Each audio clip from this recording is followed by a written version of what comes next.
do that. So good morning and good afternoon, everyone. My name is Anthony Mills. I'm the Executive Director of Global Innovation Institute, GI&I. GI&I is the world's leading professional certification and business accreditation organization in the world. And so I'm glad to have you here with us today for this webinar. So today we're going to have with us Teresa and Richard Spangler of PlazaBridge Group. And Teresa and Richard are going to be presenting key findings from a recent executive survey they conducted on growth and innovation trends in organizations, where they had over 650 different executive leaders respond to the survey. And so that has produced a number of key findings and insights that we're going to explore together. Before I start, let me introduce Teresa and Richard to you. So Teresa is the founder and CEO of PlazaBridge Group, and for many years has been a real driving force behind innovation and growth. She wears multiple hats as a social entrepreneur, an innovation expert, a growth strategist, an author, and a speaker. She's especially passionate about helping entrepreneurs and corporate innovators drive success. She shares her insights on these topics and more as a member of the Forbes Technology Council. Teresa has worked for global brands like the Tom Peters Company, one of the first design thinking gurus there, and was employee number 23 at Red Hat Software, where she held senior executive positions and was responsible for leading revenue growth pre and post IPO. In addition, she's founded and led a number of entrepreneurial organizations through growth milestones, including venture capital funding, IPOs, innovation consultancies, and a technical services company. She's the author of the book, All That I Am Now That I Know, 17 Life Lessons for Entrepreneurs, and a contributing author of GI&I's The Other Side of Growth, an innovator's responsibilities in an emerging world. So I'm glad to have Teresa with us. Richard Spangler is a leading business development consultant and a recognized change accelerator who creates actionable results. Also a founder of PlazaBridge Group, he has an intense desire to help growth companies migrate through the maze of issues and help them to help the executive and entrepreneurs accelerate into success while minimizing errors. Richard has expertise in product strategy and management, entrepreneurship, and mergers and acquisitions. He has 30 years of experience in large corporate branding, beginning with product management, corporate development, acquisitions for Compaq Computer. And then after that, he was program director for wireless strategy at IBM, where he redefined the wireless application business there. And there he continues as the worldwide brand manager, overseeing the Aptiva consumer product and new licensing programs for the IBM logo. After IBM, Richard leveraged his extensive experience in web merchandising technology and strategic management to create 6 different startups, including Planet Portal, Square Loop, Creative Leadership Adventures, Interpretus, and his current nonprofit, Pole Flyers. So with that introduction, I would like to turn the floor over to Teresa and Richard and give it to you. Excellent. Thank you, Anthony. And I'm going to share my screen and let me know that you can see this. And everybody can see that okay? Yes.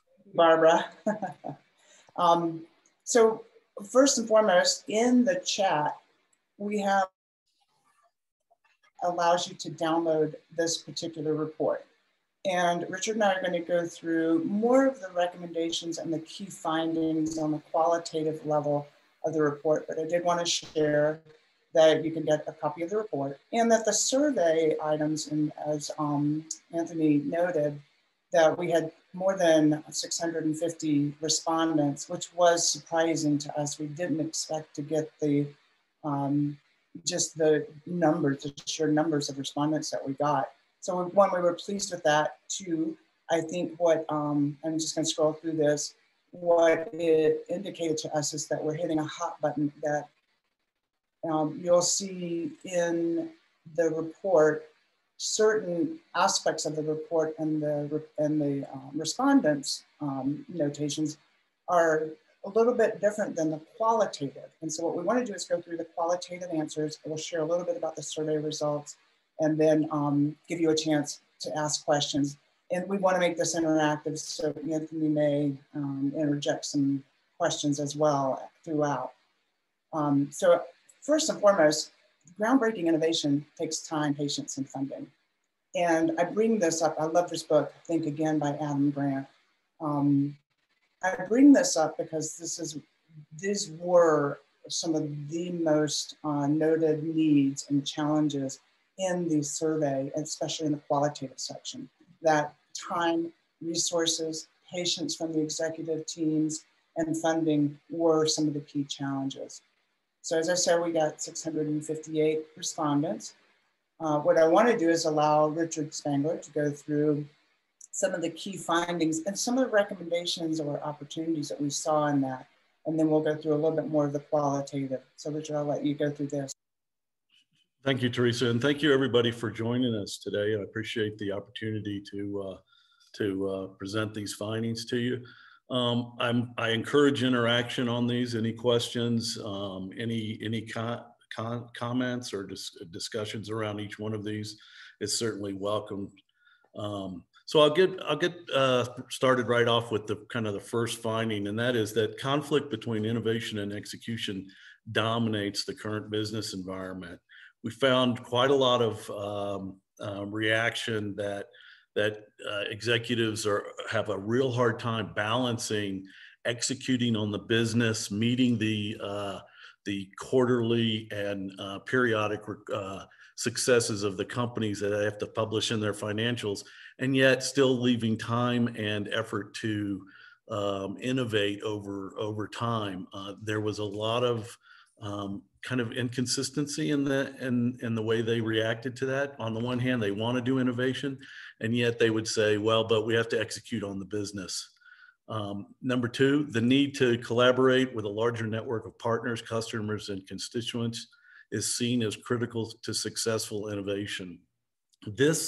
I think this derives principally from a reaction to maybe Silicon Valley and to some of the success stories of geographic ecosystems of innovation.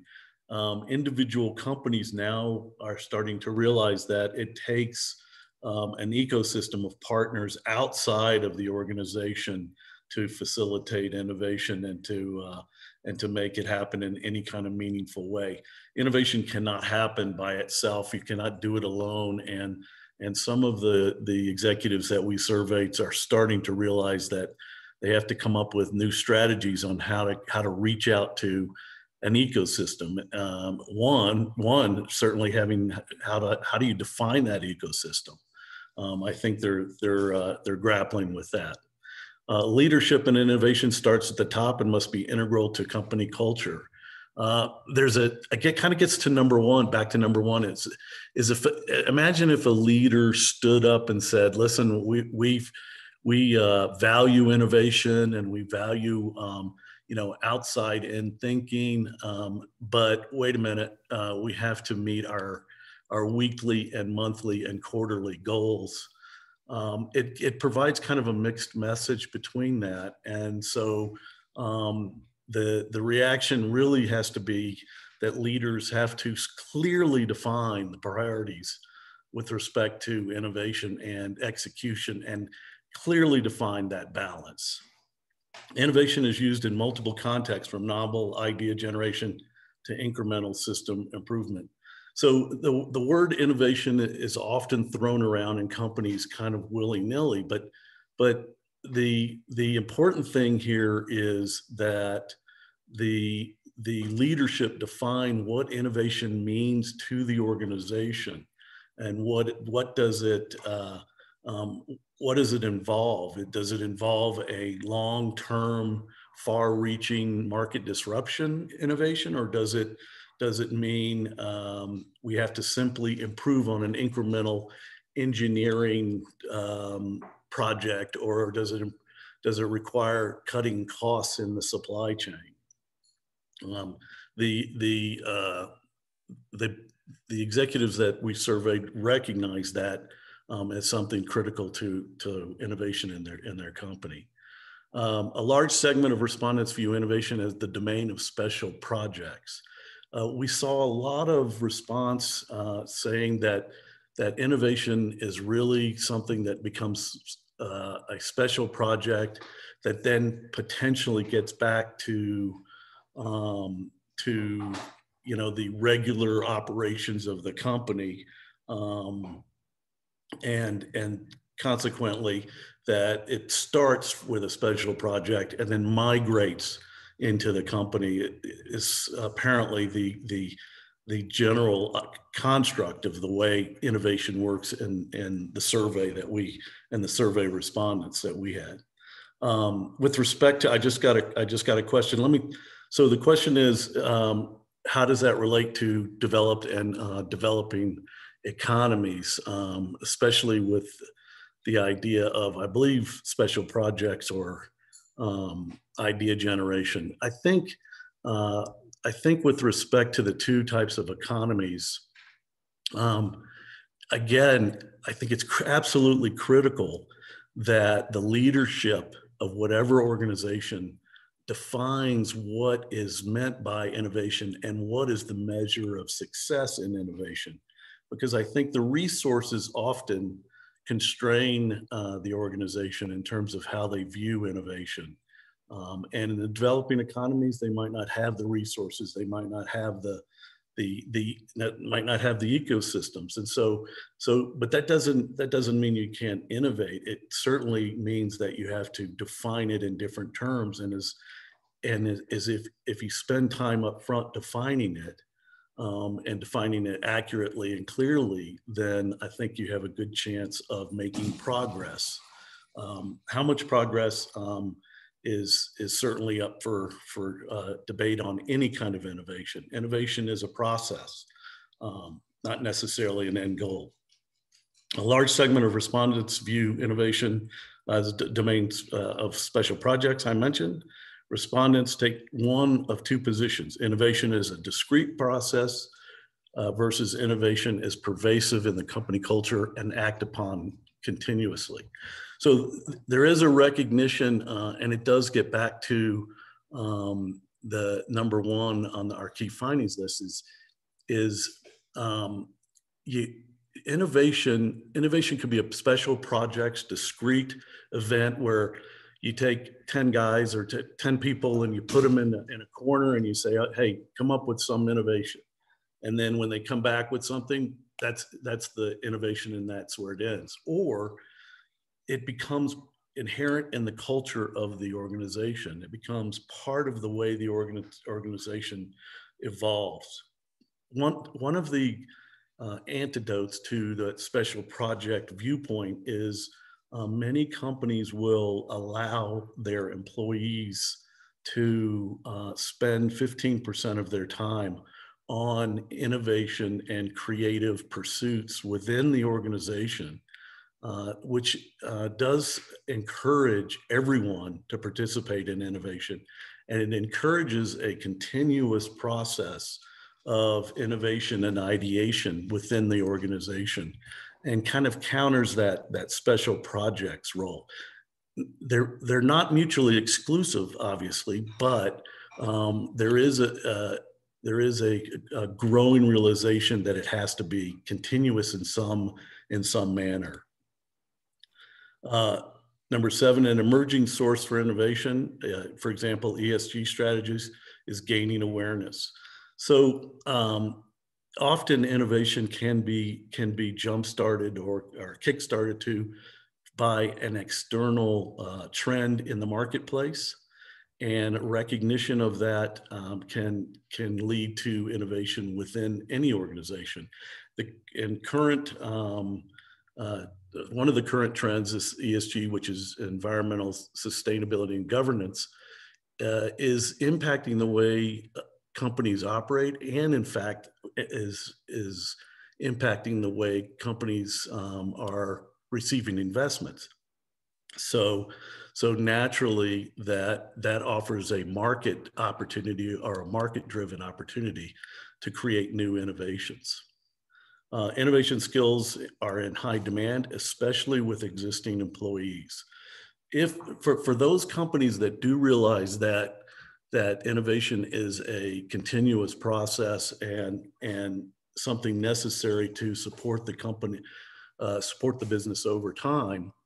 The skills that are required from everyone are being recognized, and that everyone has to be at least aware of how innovation evolves and how everyone can contribute to innovation within the company. And I think G&I is a perfect example of answering that need with education and certification. Number 9, support for innovation development often comes from outside the organization.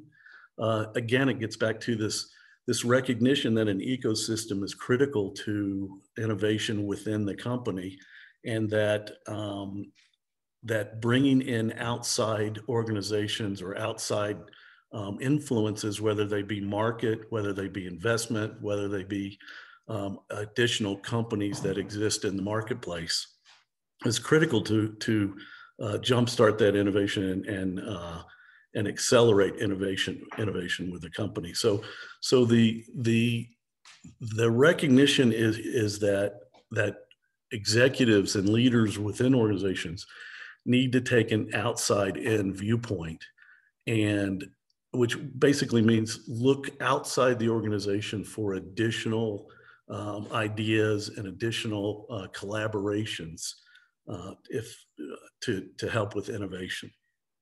Number 10, most respondents feel resources are in place to catch new innovative ideas. Essentially what this means is companies and leaders know that they're good executors. If you have a successful company and you're meeting financial goals, you're good at execution. And so they recognize that if they had innovation that exists in special projects or emerges outside the organization, that they have the resources and the capabilities to catch that innovation and incorporate it into the organization. I having worked for IBM for many years, that IBM was outstanding at that. They were an execution machine and could take new market innovations and incorporate it into the fundamental operations of the business. And so I think the leaders recognize that they have that. They struggle, I think, with where to get the innovation and how to nurture that collaborative ecosystem outside the organization. Number 11, many still feel the stigma of innovation failure leads to job failure.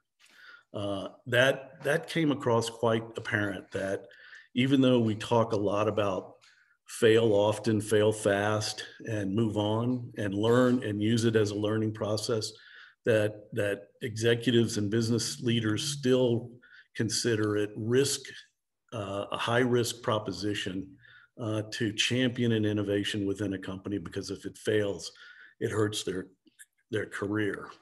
But you know, I guess I can think from a personal standpoint that when you see companies like SpaceX blowing up rockets, one right after another, and accepting those failures as progress and innovation, maybe we still can move past this particular stigma. But the survey that we received and the respondents clearly indicate that still exists within organizations. Excellent. Go ahead. You can ask a question.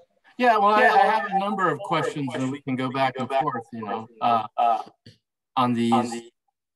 But so I just want to step through and ask some questions about each one. And really, I want to get at the why behind a lot. So number one, we have this conflict between innovation and execution in the business environment. What do you think is the root cause here? Is it a structural problem in the organization? Is it a cultural problem? Why do you think we're still having this conflict?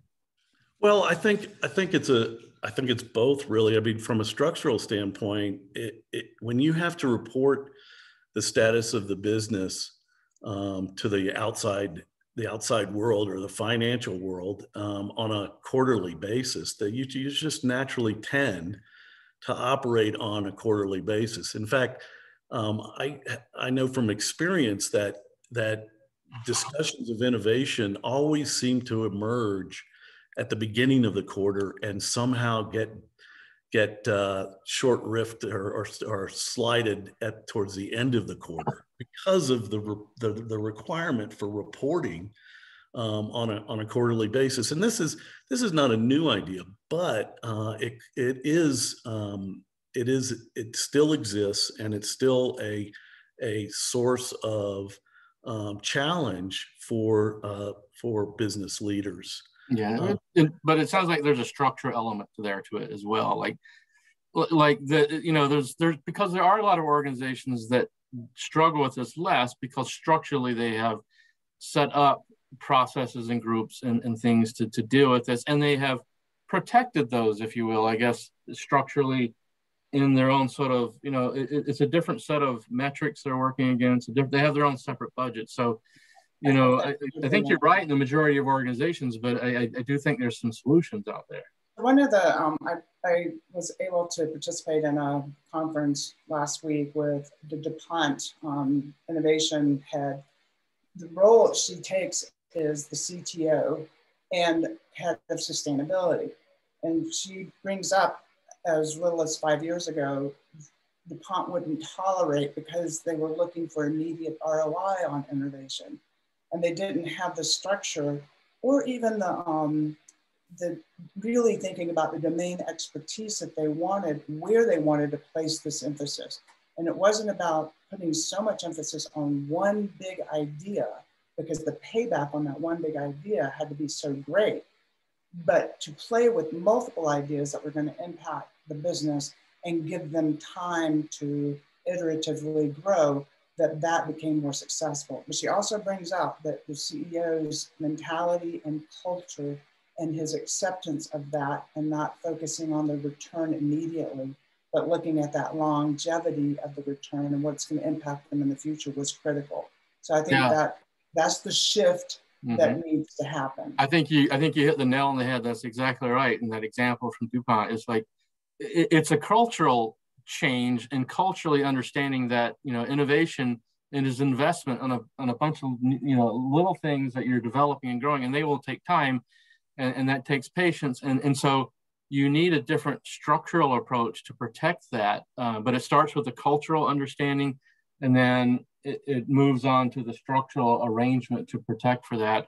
And I think that helps a lot of organizations, address this conflict that they otherwise have if they don't have this cultural and structural approach in place. So I think that cultural aspect specifically, with respect to the 15%, the idea of everybody in the organization, irrespective of their position in the organization, have the latitude. 15% of their job can be innovation and creativity and ideation.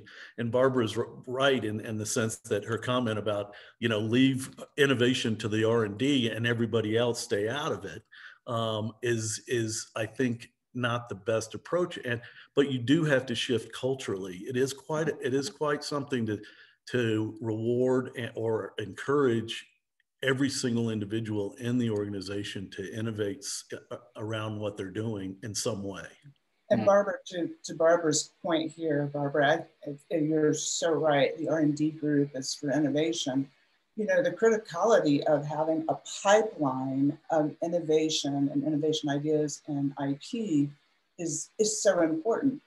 That's, I think, where outside-in influence can help, is that it shouldn't just stay in R&D. R&D has a critical component and a critical voice in this whole innovation process, and you don't want to lose that. But it's a very good point that it's, is it real world over here in R&D? How do you get this stuff out the door and into a working flow? And so these ideas are getting out, these assets are not sitting there dormant. And I think is that your point, Barbara? Thank you. Yeah. And I think it's important to remember that innovation is a distributed phenomenon. That innovation centralized is not nearly as efficient over the long term as a decentralized innovation culture and infrastructure. Right, and when it's purely centralized, it can become detached from the overall organization as well. And that kind of brings us back to your sixth point. Your sixth point was about special, you indicating that a lot of leaders still see innovation as purely domain of special projects. And there's no doubt that there are some major transformations that do involve special projects, but you seem to indicate there's space here for something else. So what is that? What is it that's not a special project that, you're doing innovation differently? And I think that also relates to one of the other points you had, where innovation was happening in multiple contexts. Point 4, which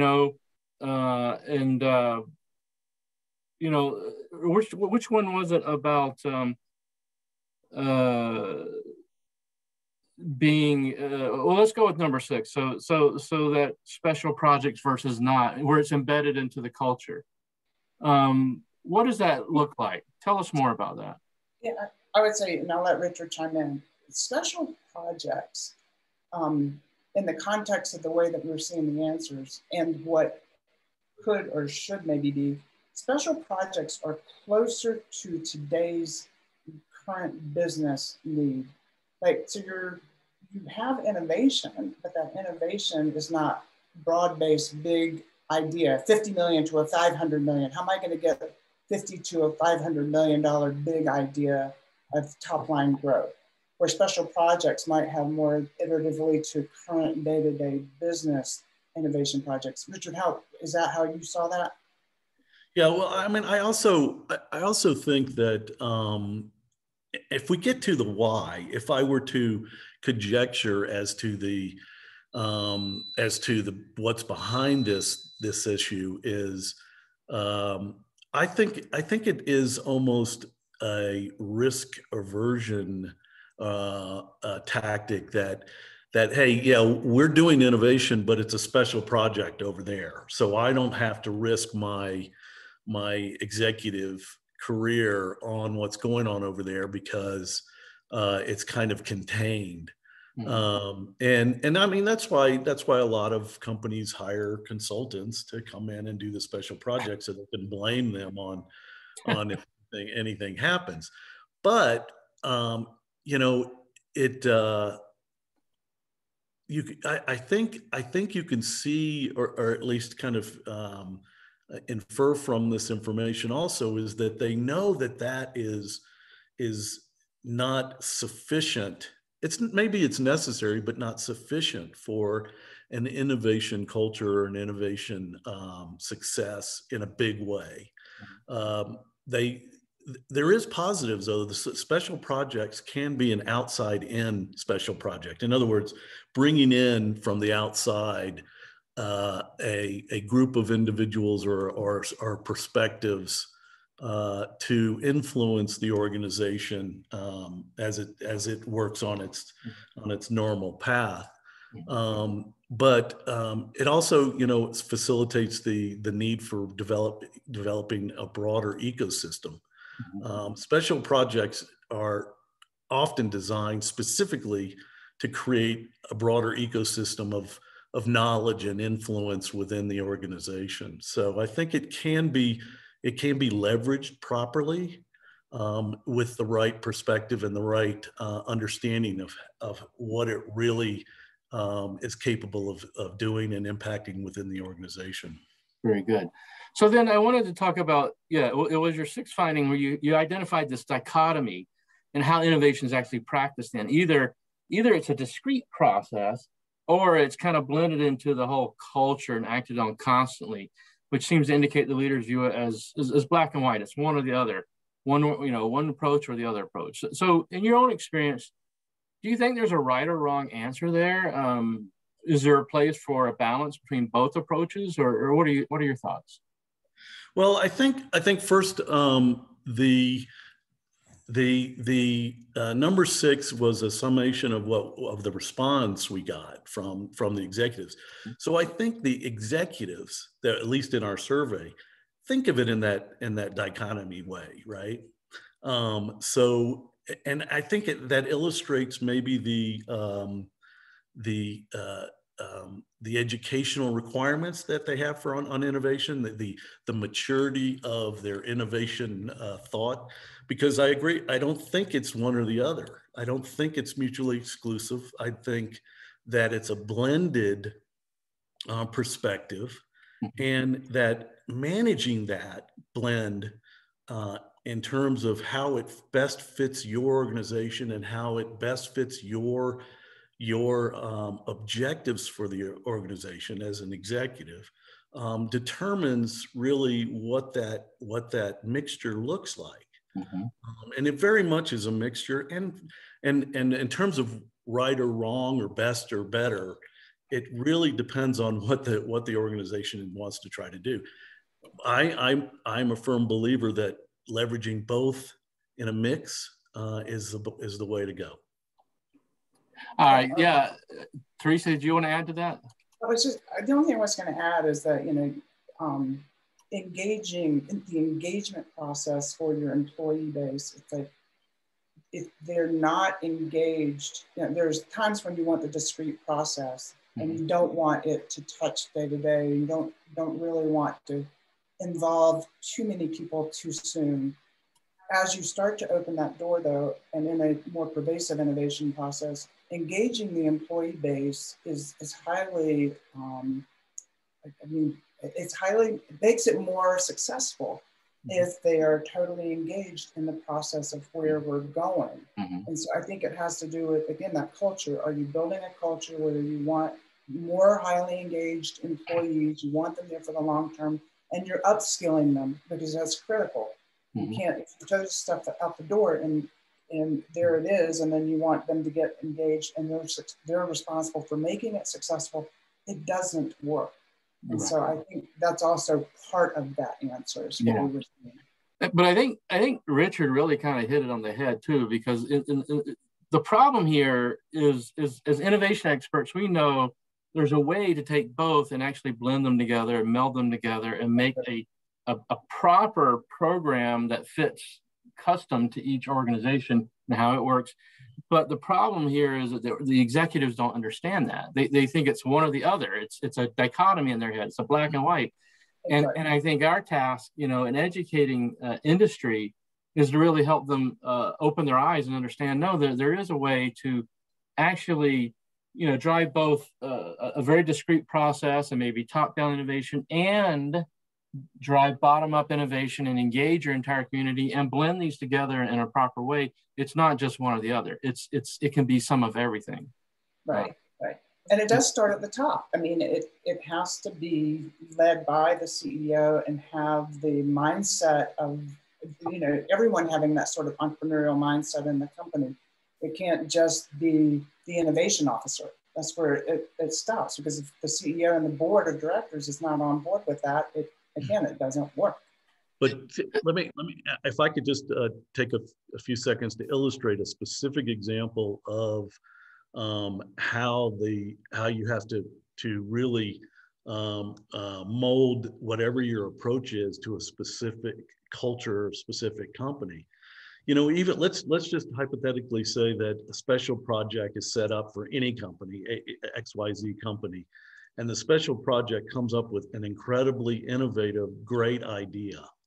Well, that special project group has an incredibly critical function to communicate and assimilate that idea into the organization. That alone has high risk. It has nothing to do with the idea or anything. It is the communication process, the way you talk to the organization, the way you introduce the organization to the new idea, the way you facilitate acceptance of that new idea, minimize personal employee risk or fear of that organization. That is a highly unique endeavor to specific companies. Yeah. And it has to be managed properly. Yeah, you're right. And there's two things there. What Teresa was saying actually ties into your point number 3 there, that innovation really has to start, leadership innovation has to start at the top, has to be integral to the company culture. and the organization's leadership is going to set the tone for that culture and define, how open and receptive it is to these new opportunities and ideas. And ultimately, they're the ones that drive it. They can either nurture it or they can squash it, and they're going to be the ones that do that. But then, like you said, it also takes individuals with actually a very special skill set to be able to take a new opportunity like that and socialize it in the organization and really pitch it and get support for it. And that's why a lot of organizations, when we do innovation programs, will have champions, peppered throughout the organization that serve as innovation champions to really help come along and sponsor some of these and back them. And it really becomes a social movement, if you will, inside the organization to support some of these opportunities. To your point, Anthony, and Richard and I've been in, and I'm sure you have too, and a number of our, large customers and clients, and when we're working, we're more psychiatrists than we are anything. You really, when you're introducing something new, regardless of how progressive you are, it's uncomfortable potentially because you've got to work into the idea and what's your personal enrollment in what this new initiative is going to be, and am I at risk if we're going to do this? I worked in an organization that was almost all PhDs, and we're working on chat applications, conversational bots. And the PhDs begin to become concerned that they're going to be outplaced with smart AI. And so how do you blend where you're not alienating your organization, but you've got to enroll them in this and get them involved so they don't feel at risk. So it's a very important part of the cultural, and Barbara keeps bringing up open innovation. You hear that term more and more. I think it's very important to have that culture at the top set and open innovation mindset so you don't feel you're at risk when you're contributing or getting involved. I would recommend to the listeners of the webinar that to look at some academic literature and academic thought on diffusion of innovation or diffusion of technology. There's specific studies done specifically on that yielded quite a few very specific tools and techniques on how to diffuse innovation or into an organization and without being too risky. Yeah, that's a good point, because we tend to come up against these corporate antibodies, if you will, that basically it's rooted in fear of losing what they have now, and so they want to protect the status quo. And so you do have to kind of find your early adopters and you're very early on the ones who will get behind it and help support it.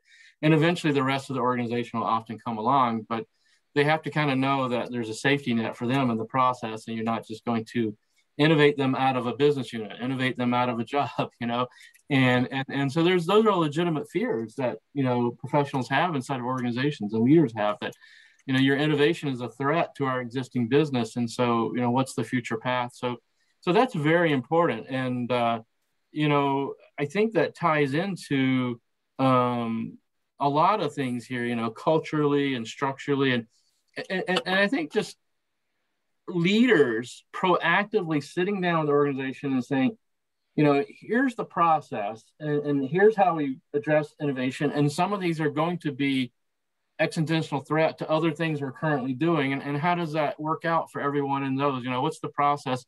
And the more transparency they can give, the more on what the process is, I think the better. Agreed. Totally. Yeah.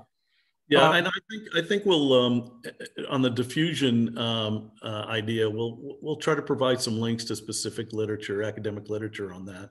Yeah. And Anthony, it also brings up the idea of this, this outside in, bringing external players or building an external ecosystem. That also is a risk, right? That's a pretty high risk to the existing employees, and there has to be sensitivity to that. And yet, to ensure that it's viewed as incremental and additive to the organization, and not necessarily a competition or repetitive. That's a great point. To be honest with you, I hadn't thought about that as much, but bringing in outside resources can obviously feel like a threat as well, particularly if what you're developing with them is an existential threat to what we're currently doing. But as you point out, as you found in your survey, nevertheless, we're starting to see more and more focus on collaborating with these outside networks of partners, customers, constituents, what we call ecosystem innovation. So I want to hear your thoughts on what's really driving this trend now to focus on outside, open innovation. Why has this become so significant now? I think there are a couple of things. One, if you even just look at our current COVID environment and how the vaccine was developed, and you can't do it alone, right? We need expertise outside. So I think, that's an example. ESG is another really good example. And I go back to the DuPont, discussion that I heard. If you're looking at sustainability, you have to look at your supply chain, and your suppliers are part of that innovation process potentially in the future. And you're innovating together and coming up with solutions. So I think that's another driver of that outside end. But there's also, a couple of things that were respondent. It's also this founders mentality where, Richard and I've done startups and we've been venture funded. It's a different mentality sometimes than those internally to the organization. You're used to growing a big company from 500 million to a billion, but are you used to, or have you ever done the 0 to 50 million? And having that outside in expertise is also starting to be much more recognized. And how do we bring more founder mentality in to help influence our organization in this whole cultural cycle of innovating? Richard, would you add anything to that? Well, I think there's also a recognition in some of the more sophisticated companies that market disruptions occur in the niche areas. What happens is a niche player comes in, establishes a market that is not interesting to the current competitors or the leaders of that particular marketplace, and establish a going concern, and then begin to grow from that new perspective, and then eventually take over the market. And it's a risk to the established players, and they've seen that time and time again. And so I think they're coming to the realization, hey, we need to get ahead of the game.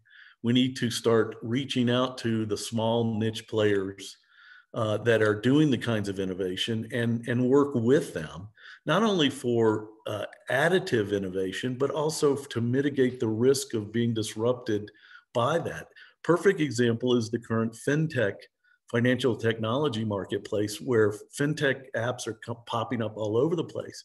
If you're a big bank or a big financial institution and you ignore all that at your own, you do it at your own peril. And so I think that's an example where the big banks and the financial institutions are reaching out to that ecosystem and working with them, and either M&A ends up with some M&A activity, or certainly maybe new product offerings, new services, new collaboration. Yeah, and that's where we encourage, depending on the industry, and we encourage organizations to consider some sort of corporate venturing initiative, where you are investing in and partnering with different startups who are trying things that you would never try in-house.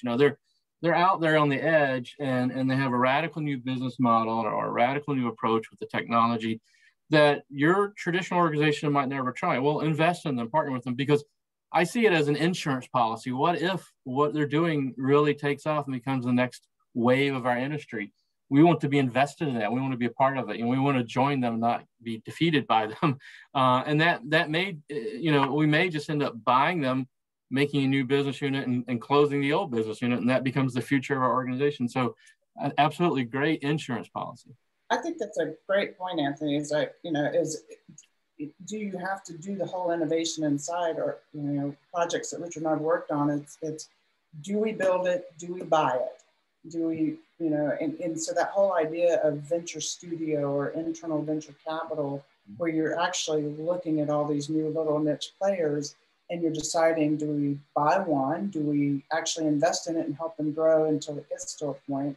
But there's so many different options there that without the right team and without the right processes and foundation in place, that becomes a wasted cycle because you're just, again, tapping into hundreds of ideas and hundreds of startups without a plan. So I think, it goes back to starting at the top. What's the ultimate plan and strategy? So you incorporate all that. Right. As with your innovation program in general, you need to start with the strategy. You know, where is it we want to go with innovation? What do we want to do? How do we want to grow? How do we want to leverage it? How are we going to get there? What vehicles are we going to use? You need a complete strategy around all that. Absolutely. And that actually kind of brings me back to another point you found in your survey here. Number 10, about how they felt the resources placed to catch new innovative ideas. And Richard, you mentioned that organizations are good at execution, but maybe less so at catching. But I would argue slightly with you. I would argue that they're good at executing what they do today. They're not always good at executing new stuff that isn't developed yet. And so what I see is organizations, they have a great machine for executing what they do today. And they actually have a great innovation management process for catching new ideas. But where they tend to fall down is in actually taking those new ideas and actually executing the new stuff, the new ideas. And either they execute it wrong, they execute for the wrong customer, they define it wrong, they got the wrong go-to-market strategy, the timing's wrong, something's not right. So in my experience, I see organizations struggle with how to execute the new stuff. And catching ideas, that's great, but a lot of those ideas just end up dead, So I'll let you guys comment on what your thoughts. No, Anthony, that's a very good point. But it does illustrate that the survey, right? We're asking the executives, okay, where are they? And it's exactly right. Is they feel very confident that they can catch ideas, that they can execute on innovations because they're an execution machine. But you're right, their perspective is what they're executing now on, that they've created the efficiencies on their current products or their current services, and that throwing something new at them doesn't. I'm not sure they realize the extent of process, redefinition and execution priorities that come along with that new innovation. Right. But I completely agree. You're right that they feel they got it covered. Yeah. That they can handle anything that the organization needs because they're all running a fine-tuned machine. But that's that gets disrupted. But then that goes back to our previous points, which is it's how you work with someone like that, how you introduce the new innovation into the leadership of that execution process, and how well that innovation is going to end up being. But there really is an art to that whole execution process, indeed. And Barbara commented here, the new idea needs resources, not just money, but the time and space from the team. And it does, and I think she's 100% right. It needs support. It needs, just support in the organization and people helping to get behind it and supporting it, and the time and space to work on it, and the right skill set from the people executing and leading it to deliver that. And I wanted to go somewhere with that, but Teresa, I think you want to jump in. Well, I just wanted to bring up the point that in Rolls, I talked to the chief innovation officer at Rolls-Royce. One of his core challenges is commercialization. Now, in the auto industry, historically, you know how to commercialize your products, but in new innovations, if you don't have, again, at the very top, an understanding of what commercialization means and what all those resource needs are, and put it in context of the business, sort of the business plan. It doesn't need to be in a formal plan as you're getting it out there. I think that's where the breakdown becomes too. It's like when you're piloting this commercialization process, you're looking at a process that you're just not going to get an ROI immediately. So those resources you're putting to execution is very different in a commercialization of a brand new innovative idea. And you've got to have patience for that, plain and It simple.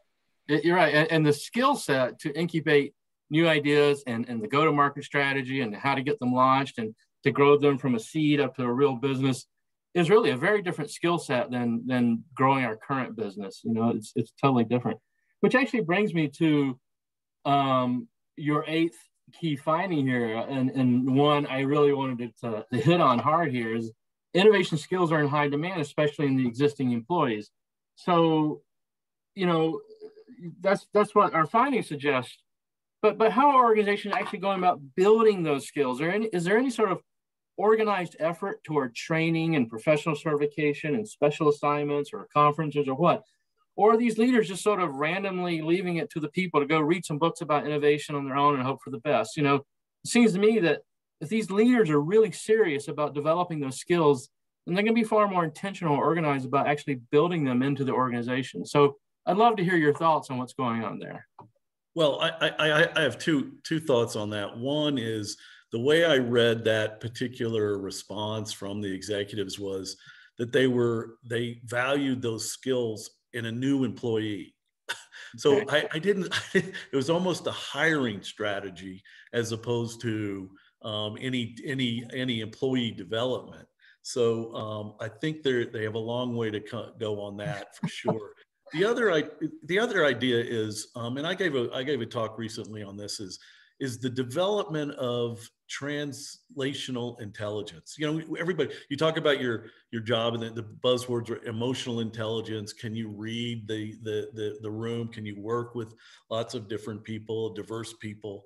You have to have emotional intelligence. Well, I think with innovation, you have to have translational intelligence. How can you translate this innovation among, with people in an organization, and how do you carry that forward? Commercialization involves an unbelievable array of skills and aptitudes, and translational intelligence is really part of that. But just to sum up, I think, Anthony, that they looked at as if they could go out and buy that innovation expertise. I won't say which executive made mention of what company this is, but they put it in context of if we don't see a particular group of people or department having the skills that are going to transform us in the future, we just let them focus on productivity. Those that have the high skills that we see and that we can depend on in the future, we take those, and those become our more innovation-oriented participants, if you will. And I thought that was interesting because there was no discussion of upskilling those that were sitting on the other side. Yeah, and I wonder, like, why is that? I mean, do the leaders not understand that you have the ability to upskill your existing staff and teach them how to do innovation? Is that missing? It's a very good question. I don't know I don't know the answer to it. Yeah. I think in some cases it's looked at as an expense. Am I going to put budget to a training to upskill, or is it cheaper to hire the skills already in? We're looking at, we continue to talk about a talent shortage, and I think there's some headway in this, in that you're seeing that we're not going to hire the MBAs anymore. We want to bring them in, and we want to train these individuals in. So there may be a shift starting to happen in that regard, but it's a good point, and I don't have the answer. Because that's really what Global Innovation Institute is about developing that skill set amongst your workforce and upskilling your workforce. I mean, because I see it like this. I mean, every organization has a training and development budget, and regardless of what the subject is, you're going to send your people, most of them anyway, to some sort of training and development. The question is, in what areas are you upskilling? And obviously, we're always wanting to upskill people in soft skills like communication and leadership and so forth. But then, people also tend to get upskilled in different hard skills like project management and so forth, or technology. So, I think it's just a realization and an awakening that needs to happen inside of senior leadership that, hey, innovation is a subject area that we can upskill people in, both from the science of it and the art of it. And, let's start bringing in, the training and the certification around innovation. And we can actually significantly elevate our innovation maturity and capability by educating and certifying our people and bringing that upskilling in. So I think that's an awakening that needs to happen. And also maybe aware. Go ahead, Richard. Sorry. And just to follow up on that, and it can't be just, it can't be just, upscaling innovation awareness to key people. It has to be pervasive in the organization. Otherwise, you just isolate it and end up with, with still the major problem of how to communicate innovation throughout the organization. You really have to get at the very lowest, the entire organization, top to bottom, and awareness of innovation and how it evolves and how to facilitate it as an individual within that organization. Thank you. So sometimes we've found that could be the CEOs needing also to have that upskill. And so they don't want to have the recognition that they themselves don't feel like they have the skills to take this forward. It's easier. It's just a mentality thing, right? Yeah. And that's why we have certified chief innovation officer to teach the executive. Anyway, we're starting to run down on time. I wanted to open it up to the attendees to see if they had any more questions that they wanted to ask of Richard and Teresa. You can either unmute yourself and ask, or you can type it into the chat window here. If you have any other questions here for Richard and Teresa. And I'll watch that. But in the meantime, I guess if they don't, I'll leave us with one last question I have we can answer and work on, and then we'll start to wrap it up. And it's this question. So, and it relates to your 11th point about the stigma.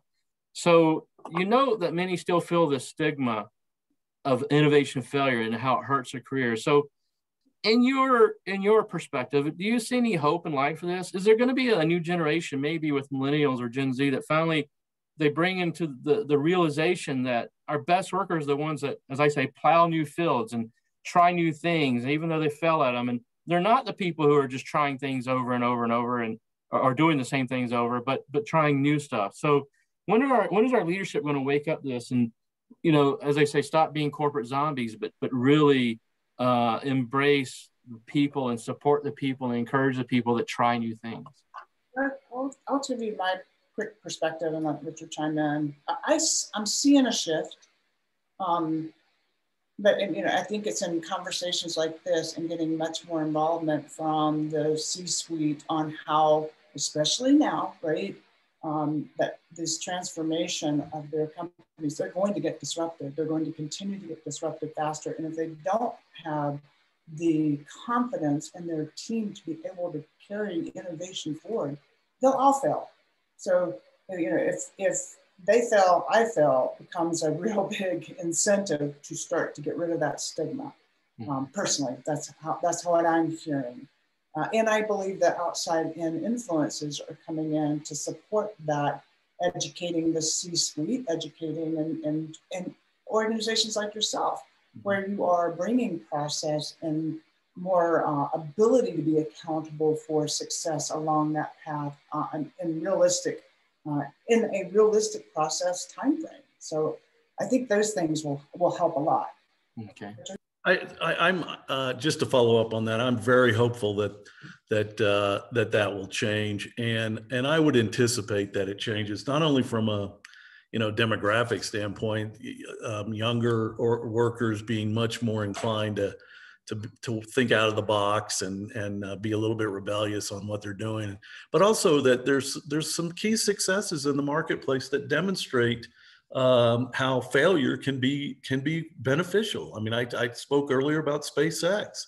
Well, there's a case study out on SpaceX and NASA, two completely different cultures. I mean, completely different.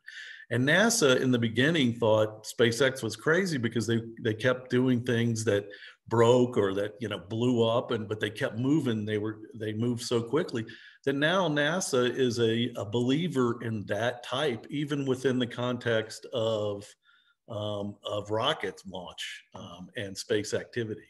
So Excellent. Well, thank you very much. Any closing, last, final comments for either one of you that you'd like to say before we wrap it up? No, for me, I think this has been terrific. I've thoroughly enjoyed. It's such an important topic, and there's no question that it's a future topic. It continues to get much more attention, and I applaud G&I's efforts in making sure that there's a structured way to do it. That the material is fantastic. So certainly happy to be associated with it. I absolutely agree. I think, Anthony, your efforts are really pivotal in this process, and are I could see how much more if organizations just were encouraged to go get certifications and to get educated, that it would be very helpful. And it's part of the change of the culture. Indeed.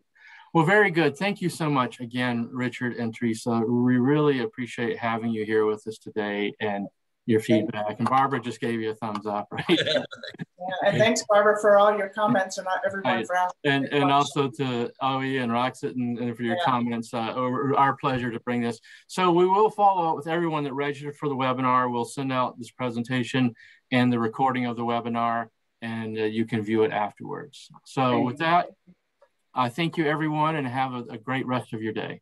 Bye. Thank you. Bye. Bye-bye.